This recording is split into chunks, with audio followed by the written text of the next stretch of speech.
We've all heard the terms Gen Z, Millennials, Gen X, and Baby Boomers. But what do you really know about these groups? A lot of what we think we know is based on opinions, assumptions, or stereotypes instead of real data.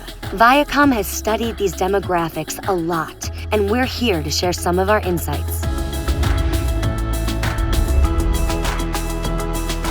We'll start with baby boomers, born between 1946 and 1964, making them 55 to 73 years old today. They were born after World War II, when there were major political shifts occurring all around the globe. After World War II, GIs came back home, founded their family. The result was a baby boom, and that was the very specific and logical description of the generation out of the US.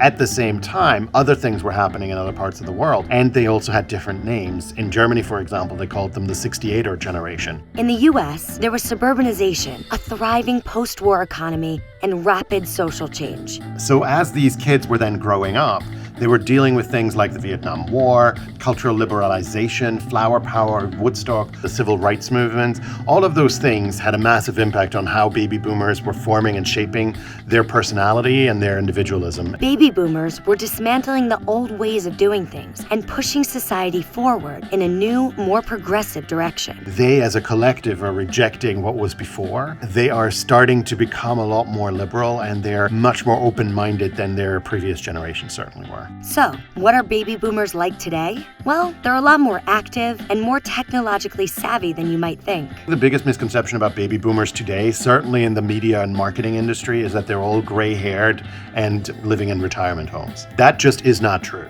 First of all, we know that people are living much more active lives for longer than ever before. A second big misconception is that baby boomers have nothing to do with technology. The biggest example there really is that Bill Gates is a baby boomer. So what do we learn by studying generations? We get a greater understanding of how people see the world and how that affects their attitudes and behavior.